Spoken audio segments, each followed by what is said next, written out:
Hi friends, welcome to Appa's Kitchen. நம்ம இன்னைக்கு ஒரு சிம்பிளான ரெசிபி பார்க்கலாம். வீட்ல இட்லி மாவு, தோசை மாவு எதுவுமே இல்லாம இருக்கும்போது டக்குன்னு வீட்ல இருக்கிற மாவுல வச்சு ஒரு தோசை மாவு மாதிரி கரைச்சிடலாம்.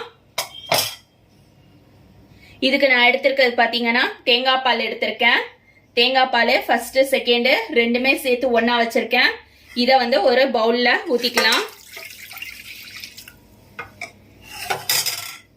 இது மைதா மாவு எடுத்திருக்கேன். மைதா மாவுக்கு பதிலா நீங்க கோதுமை மாவு கூட எடுத்துக்கலாம்.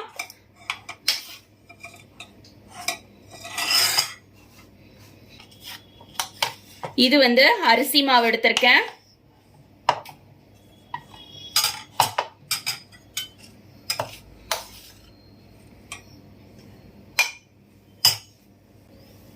உப்பு கொஞ்சமா சேர்த்துக்கலாம்.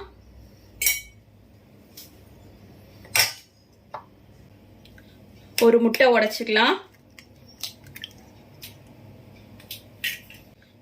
முட்டையில ஜெல் மாதிரி இருக்கிறத எடுத்துட்டு முட்டைய மாவுல சேர்த்துடுறேன்.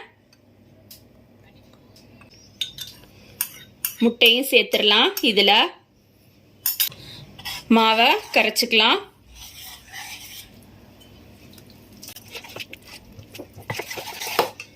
மாவு கரைக்கும் போது தேங்காய் பால் பத்தலைன்னா தண்ணி சேர்த்துக்கலாம்.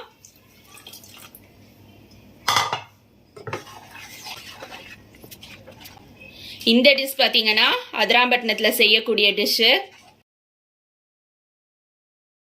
மாவு பாத்தீங்கன்னா இந்த மாதிரி இருக்கணும். ரொம்ப கெட்டியாவும் இருக்கக்கூடாது, தண்ணியாவும் இருக்கக்கூடாது. தோசை மாவை விட கொஞ்சம் தண்ணியா தான் இருக்கணும் மாவு. கட்டிகள் எதுவும் இல்லாம நல்லா கரைச்சுக்கோங்க. அள்ளி ஊத்தும்போது இந்த மாதிரி இருக்கணும். இப்ப அடுப்பத்திக்கலாம்.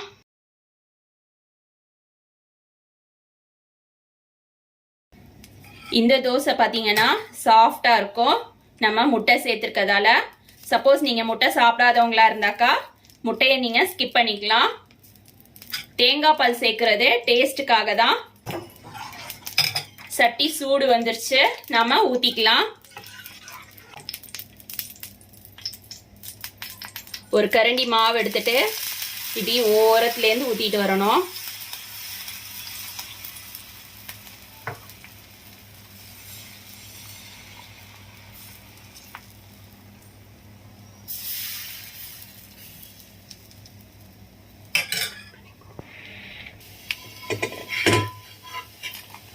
இப்ப திருப்பி போட்டுக்கலாம். உறிஞ்சிருச்சு, எடுத்துடலாம். நம்மளோட தோசை பாருங்க கிறிஸ்பியா இருக்கு.